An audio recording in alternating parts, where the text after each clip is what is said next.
Hi everyone, Miss Fisher here, and today we're going to be reading chapters 6 through 10 of Miss Daisy is Crazy. I hope you enjoy it as much as I did. Chapter 6. What do you want to be? At the end of the day, Miss Daisy sat on the floor and we all sat around her. She told us to talk about what we want to be when we grow up. I want to be a veterinarian, said Andrea Young. Does anyone know what the word veterinarian means? Asked Miss Daisy. That's somebody who doesn't eat meat, said Michael Robinson. It is not, I said. That is a vegetarian. A veterinarian is somebody who fought in the war. That's a veteran, Miss Daisy said. Andrea, would you like to tell the class what a veterinarian does? A veterinarian is an animal doctor. That Andrea Young thinks she knows everything, but for once, I knew she was wrong. Animals can't be doctors, I said. Everybody laughed, even though I didn't say anything funny. Miss Daisy said a veterinarian is a doctor who takes care of animals. That made a lot more sense than that dumb thing Andrea said. Emily was next, and she said she wanted to grow up and become a nurse in a hospital. Why do you want to do that? I asked. People come into hospitals all sick and injured and their arms falling off and their guts hanging out. AJ, Miss Daisy said in her serious voice. Emily got all upset and ran out of the room crying. What did I say? I asked. What do you want to be when you grow up, AJ? Miss Daisy asked. I'm going to be a famous football player, I said. Really? And why did you choose that field? Because I love football, I said. And if I was a football player, I wouldn't have to read or write or do math or go to school. My friend Billy told me that football players are really dumb.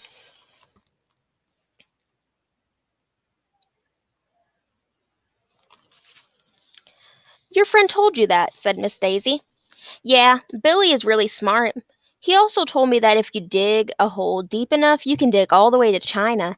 And if you fall into that hole, you'll fall all the way through the earth and pop right out on the other side. And you'd be moving so fast that you'd shoot all the way into outer space. Michael Robinson said that sounded cool. He decided instead of becoming a firefighter, he wanted to become one of those hole digging astronauts. Emily came back into the room with a tissue. Everybody else went around in a circle saying what they wanted to be. This girl named Lindsay said she wanted to be a singer. Ryan said he wanted to be a businessman like his dad. Andrea Young said if she couldn't be a veterinarian, she wanted to be a teacher like Miss Daisy. Then she gave Miss Daisy a big smile. I hate her. Chapter 7. Bonbons and Footballs.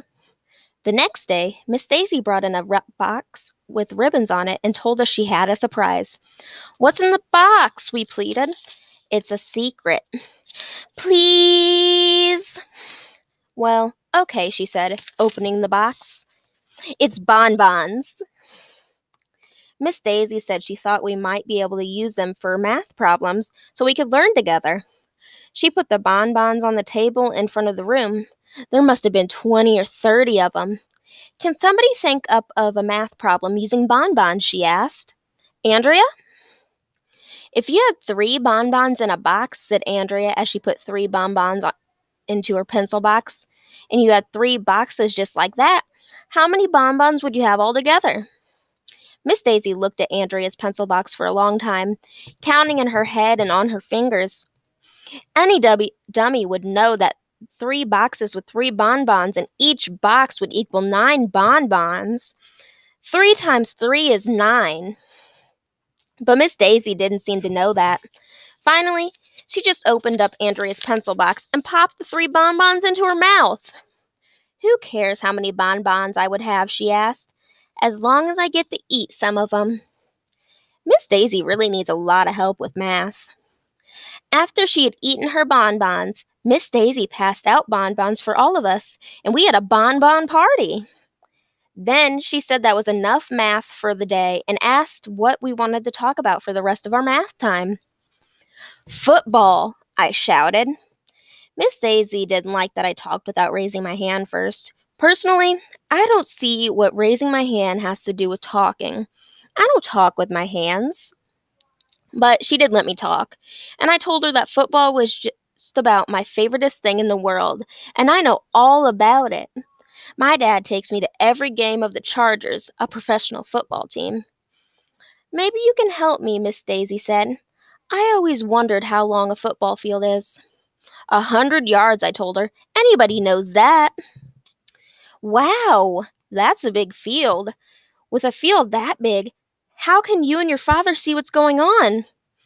My dad always tries to get us seats near the 50-yard line, I said. They're the best tickets. Why? Miss Daisy asked. Because the 50-yard line is right in the middle of the field. Does that mean half of 100 yards would be 50 yards? She asked. Yup. I see, Miss Daisy said. So if you know there are 100 yards on a football field, do you know how many pennies there are in a dollar? Andrea?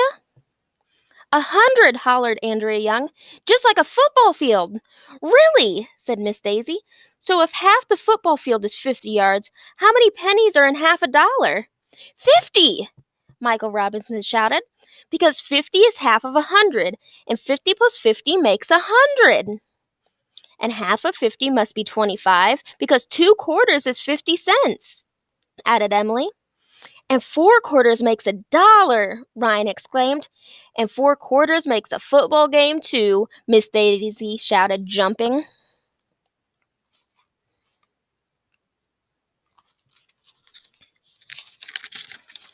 Up and down with excitement. Wait a minute, I said. I thought you told us we were finished with math. This wasn't math, she told us. It was football. Well, okay, I said. Just as long as you weren't trying to sneak math into our conversation about football. Would I do that? Miss Daisy asked, and then she winked at me. Sometimes it's hard to tell if Miss Daisy is serious or not. It seems like Miss Daisy might be acting a little bit dumber than she actually is. At Chapter 8, a lot of books. On Thursday, Principal Klutz came into our class. He was wearing a hat, which almost made him look like a regular person who had hair on his head. I have to go to a meeting, Principal Klutz told us, but I heard that some of you second graders had something important you wanted to discuss with me. Miss Daisy said I could ask my question. Can I buy the school? Principal Klutz said. Is what grown-ups say when it's either or when they don't know what to say. Why do you want to buy the school? Principal Klutz asked. Because we want to turn it into a video game arcade, I told him. I see, the principal said. Schools cost a lot of money. How much? I asked. If you tell us how much it will cost, we'll raise the money. I'll tell you what, Principal Klutz said. I can't sell you the school, but I can rent it to you for a night. Do you know what the difference between renting and buying is? Andrea Young got her hand up first as usual. When you buy a video, you get to keep it forever, she said. If you rent it, you have to return it to the video store in a couple days.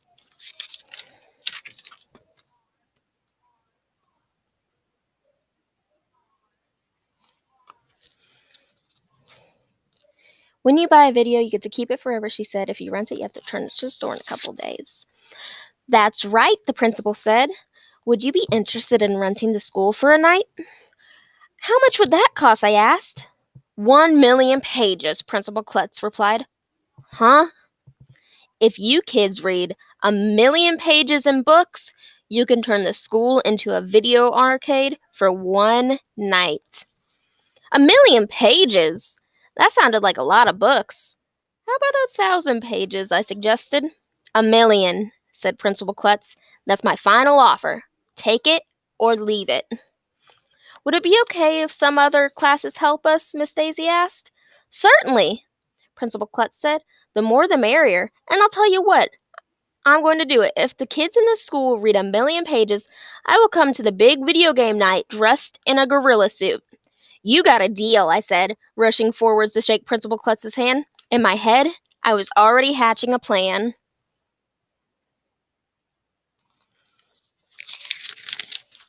Chapter 9.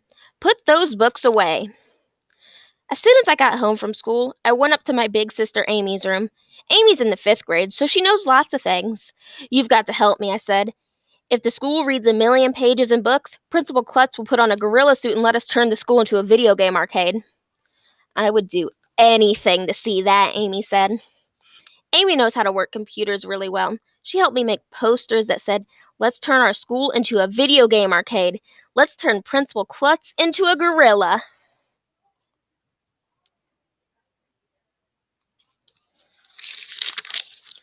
We tacked the posters up all over Main Street. Amy sent emails and instant messages to all the kids in 5th grade. The next morning, we tacked up the posters all over the school. I passed them out to the kids I saw. Mrs. Rupee, the school's librarian, said we could put up some posters in the library. Miss Laser, the custodian, said we could put some up in the lunchroom and the bathrooms. Mr. Loring, the music teacher, said we could put some up in the music room. By the middle of the day, everybody in school was reading like crazy. Kids were reading during lunch. Kids were reading during recess. Kids were plowing their way through books and then running to the school library to ask Mrs. Rupee if they could check out more. I read a book about frogs. I don't even care anything about frogs. Some of the teachers were starting to get mad because kids were reading books when they were supposed to be doing other things. "Please put those books away," Miss Daisy had to tell us. "It's time for reading." Miss Daisy said she was sorry that she wouldn't be able to help us very much because she didn't know how to read. But she was nice enough to draw a big mural in the hallway with a giant thermometer on it. Every time we read lots of pages, she would make a temperature line on the thermometer go up. At the top of the thermometer were the words 1,000,000. As soon as the kids were bursting into our room and yelling, "Mrs. Big's class has read another 500 pages," and Mrs. Hassenfratz said to add another 600 pages. It was fun watching the temperature go up. At the end of the week, our school had read almost 500,000 pages.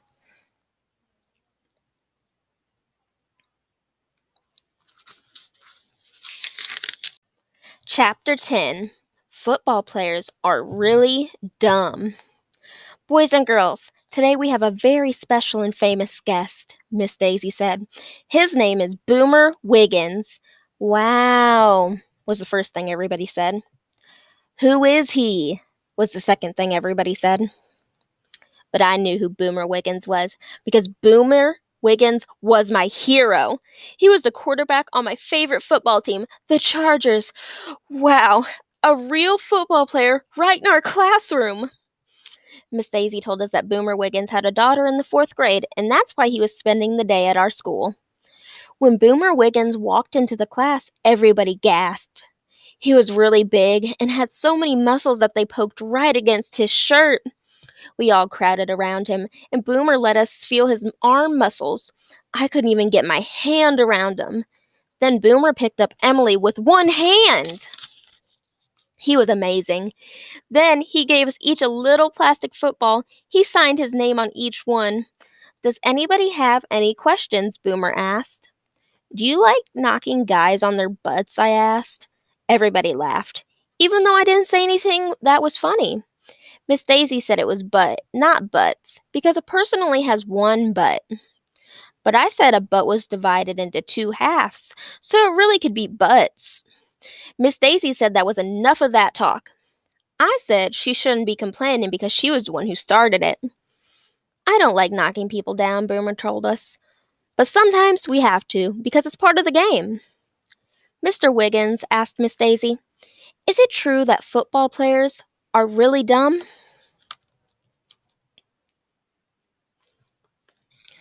We all gasped. I was afraid Boomer Wiggins might knock Miss Daisy on her butt. "Excuse me?" Boomer said, like he wasn't sure if he had heard the question. "Well, somebody once told me that if you play football, you don't have to know how to read or write or do math or go to school." "Who told you that?" Boomer asked Miss Daisy. Everybody looked at me. I slid down that my head was almost under my desk, and I hid behind my notebook. "Oh, a good friend of mine told me," Miss Daisy said. "Is it true?" "If I didn't go to school, I never could have become a football player," Boomer said. "I have to read and study my playbook very carefully. I have to write letters to my fans. Every week I have to study very hard to get ready for the next game." Did you go to college? Asked Miss Daisy. Yes, Boomer said. When my football career is over, I plan to go back to school so I can become a doctor. Wow, I said. I want to go to college someday so I can become a doctor and knock guys on their butt. Everybody laughed, even though I didn't say anything funny.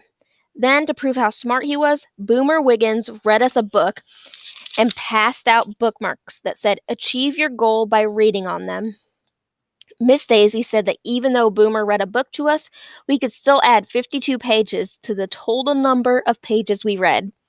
The temperature level on the thermometer in the hallway just kept getting higher and higher. Chapter 11. We Rule the School. Finally, the big moment arrived. It was Andrea Young, of course, who read the 1 millionth page. We all cheered when Miss Daisy went out in the hallway and filled the top of the thermometer all the way up to the words 1 million. That Friday night, everybody in the whole school showed up at school. Can you believe it?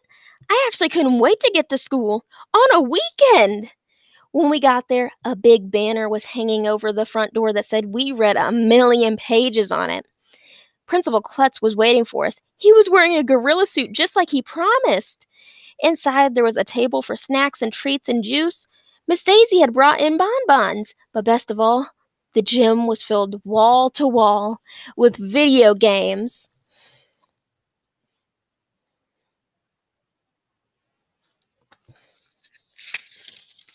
I had never seen so many video games in my life. Families had brought in lots of TVs, game systems, and games, and we lined them up around the gym. We all could play all we wanted, and the only rule was that you had to take turns. For the kids who didn't like video games, there were tables of board games set up in the middle of the gym. I think they're called board games because you get so bored playing them, though. I played just about every video game in the gym. After a few hours of staring on the screen, I had a splitting headache. My hands hurt, and I thought my eyes were going to fall out of my head. It was the greatest night of my life. Chapter 12. Poor Miss Daisy. Monday at school, we had social studies. Miss Daisy said she was really sorry, but she didn't know anything at all about social studies, and that we would have to help her. I don't even know the name of the first president of the United States, she told us. You don't? We all said. I haven't a clue. It was George Washington, we all shouted. Really? Miss Daisy said with a wink. Never heard of him. I was beginning to suspect that Miss Daisy might have just been pretending that she didn't know anything all along. One day, I caught her looking at a piece of paper. Her eyes were moving back and forth like she was watching a ping pong game. Hey, you're reading, I said. I am not, she insisted. You know I can't read. Then how come your eyes are moving back and forth like you're watching a ping pong game? I was just thinking about this great ping pong game I once saw, she replied. It was great. You should have been there. Maybe she was joking. Maybe she wasn't. You could never tell with crazy Miss Daisy. If it turns out Miss Daisy really doesn't know anything, I feel sorry for her. The kids in our school had read 1 million pages, and she couldn't even read one page. The kids in our class knew how to spell and do math and social studies. She hardly knew anything at all. Don't feel bad, Miss Daisy, I told her. We'll teach you reading and writing and math, and we won't tell Principal Klutz how dumb you are. She gave me a big hug. It will be hard work teaching Miss Daisy everything that she doesn't know. I think by the end of the year, if the whole class works together, we just might be able to bring her up to a second grade level. But it won't be easy. The end. That's crazy, guys. We finished our first chapter book. I'm so glad that we finished it, and I hope you enjoyed it as much as I did. There's so many books in this series, though. Like the next book is called Mr. Klutz is Nuts. All right, well, I'll see you guys next time. Bye-bye.